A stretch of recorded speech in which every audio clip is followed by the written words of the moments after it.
Today's housekeeping is dishwasher maintenance.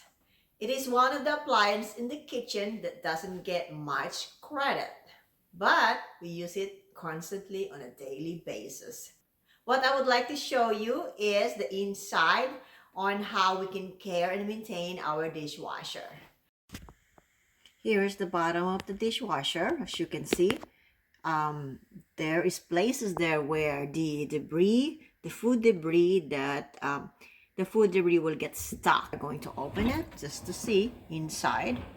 Um, there it is.